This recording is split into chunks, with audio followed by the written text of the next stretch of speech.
Kemudian kalau boleh tahu itu kira-kira nilai asetnya berapa nilainya gitu? Asetnya kurang lebih karena daerah Menteng ya sekitar 200 sampai 250 miliar. Luar biasa, fantastis. Dan ini tentunya punya nilai historis yang tinggi ya. Historisnya sangat tinggi.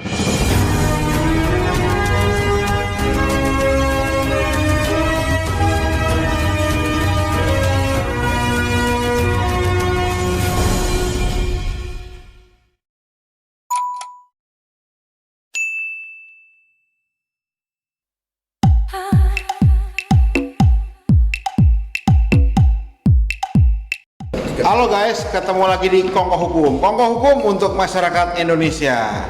Jadi, soal Kongko Hukum, saat ini saya backgroundnya tuh di Pengadilan Jakarta Pusat. Nah, saat ini ketemu teman-teman pasukan baju putih. Saya Wilfridus Batus, sarjana hukum. Oke, sebelah Moreno Silain. mantap. Jadi seperti biasa, kalau di pengadilan itu kan tentu aja ada sengketa, ya kan. Kemudian daripada sengketa itu ada yang umum, ada yang khusus. Biasanya umum itu PMH, para prestasi atau ingkar janji gitu kan. Nah ini teman-teman lagi menangani apa nih di PN Jakarta Pusat? Baik, saya sapa dulu teman-teman Kongko Hukum dimanapun berada. Mantap. Semoga kalian pada sehat, Amin. lancar dan selalu semangat di situasi pandemi ini. Dan ini masih suasana tahun baru 2022. Suasana tahun baru 2022, semoga tetap selalu semangat. Nah, Mantap. kami kebetulan berada di Pengadilan Negeri Jakarta Pusat sedang mengajukan gugatan perlawanan atau bantahan atas penetapan sita eksekusi yang dimohonkan oleh pihak terlawan. Nah, pihak terlawan kami tidak perlu menyebutkan, yang pasti bahwa saat ini objek sita yang diagunkan oleh klien kami selaku debitur telah dilakukan sita eksekusi oleh pihak pengadilan di situasi pandemi COVID. Nah, karena situasi ini adalah situasi pandemi COVID, maka merujuk ke peraturan OJK terkait stimulus perekonomian, maka kami mengajukan gugatan perlawanan untuk mengangkat kembali sita eksekusi yang telah dilaksanakan pada tanggal 29 Maret 2020 ya, Bro? Ya. Oke, kalau Bang Silain gimana Bang Silain? Ya, sedikit ke kronologi dari perkara ini memang bahwa pihak terlawan mengajukan sita terhadap aset klien kami yang menjadi jaminan di kreditur pada saat pandemi lagi gencar-gencarnya di Indonesia. Bahkan Waktu itu 2020 ya? 2020. Bahkan pemerintah sudah menyatakan akan memberikan kelonggaran seperti peraturan OJK yang beliau sampaikan barusan, tetapi itu pun tidak menjadi bahan perhatian kepada kreditur yang notabene kreditur ini sudah sangat lama menjadi tempat kita untuk melakukan perjanjian kredit dengan klien kami, seperti itu. Setelah itu klien kami telah mengajukan keringanan-keringanan melihat atau mempertimbangkan dampak pandemi, karena sebenarnya persoalan klien kami ini mengalami kesulitan semenjak terjadi pandemi, permintaan pasar yang menurun dan proses penjualan yang menjadi terbatas, akibatnya cash flow perusahaan menjadi terganggu, akibatnya pembayaran kepada kreditur menjadi terhalang. Walaupun ini harusnya menjadi pertimbangan, tetapi sama sekali tidak menjadi tidak digubris oleh kreditur, seperti itu. Oke, sebentar. Jadi setelah sudah diajukan gugatan perlawanan atau bantahan itu, kemudian bagaimana dari rekan Wilfridus? Ya, ketika kami mengajukan gugatan perlawanan untuk pengangkatan sita itu, nah akhirnya pihak pengadilan memanggil pihak terlawan untuk hadir ke muka sidang agar memberikan jawaban sesuai dengan dalil-dalilnya. Nah, Tentu mengikuti hukum acara perdata ya? Ya, mengikuti proses hukum acara perdata.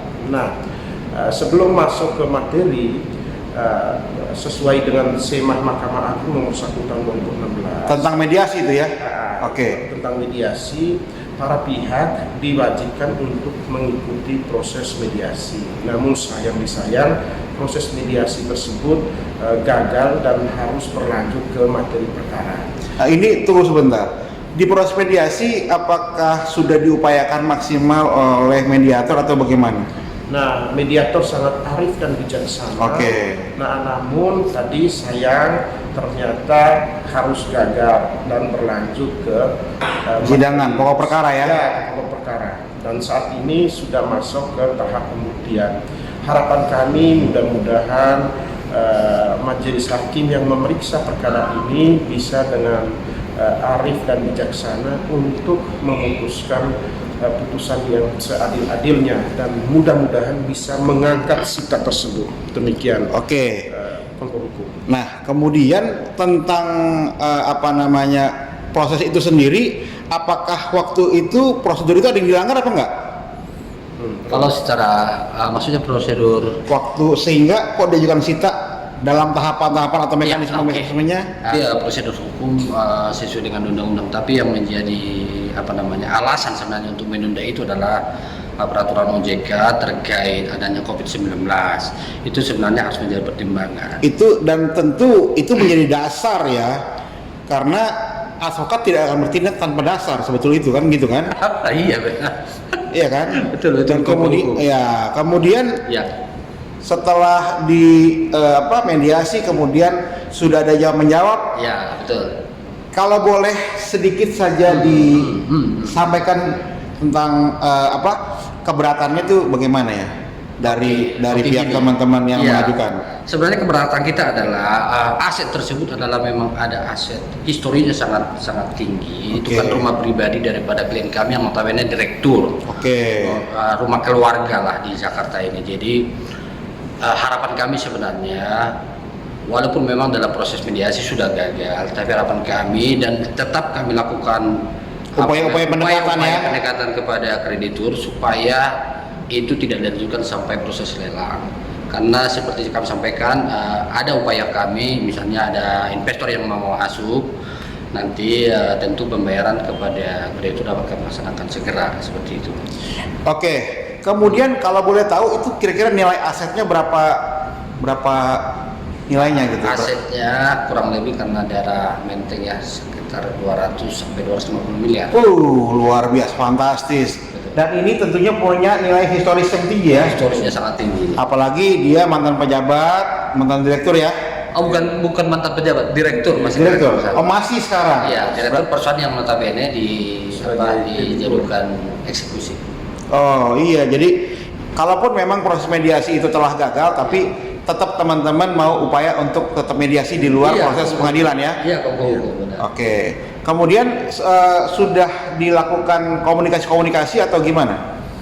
Ya, memang prinsipal kita atau klien kita pernah beberapa kali menemui pihak kreditur, tapi sampai dengan saat ini masih menemukan jalan buntu. Harapannya mudah-mudahan ke depan bisa bertemu dengan pihak terlawan atau para kreditur sehingga bisa memberikan kelonggaran atau kemudahan untuk klien kami agar bisa mengangsur kembali hutangnya tersebut. Demikian. Oh berarti ini kalau boleh tahu pemohonnya bank atau gimana?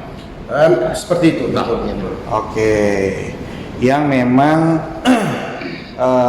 adapun tahapan-tahapan sudah dilakukan, tapi kemudian teman-teman merasa ada dasar hukum juga untuk mengajukan bantahan atau perlawanan gitu ya? Betul. Oke. Nah kemudian dari bangsi lain? Ya sebagai penutup dari kita berharap walaupun memang ada aturan-aturan hukum yang sudah jelas mengatur berbagai hal di negara kita, ada baiknya supaya kepada pelaku-pelaku ekonomi memperhatikan juga COVID-19 merupakan pandemi internasional, bukan cuma klien kami yang mengalami ini, tetapi hampir seluruh pelaku usaha di Indonesia mengalami ini. Bank juga akan tutup apabila para pengusaha terlalu ditekan, termasuk klien kami.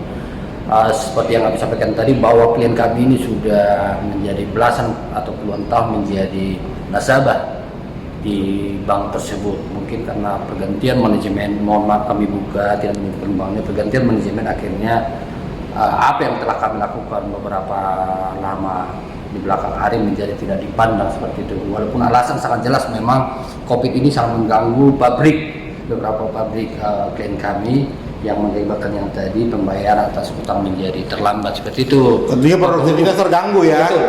Iya. Kalau dari Bung Wilfidrus, ini closing statement bagaimana? Ya, harapannya mudah-mudahan ke depan pihak terkait dalam hal ini terlawan bisa mengikuti aturan yang sudah diterapkan oleh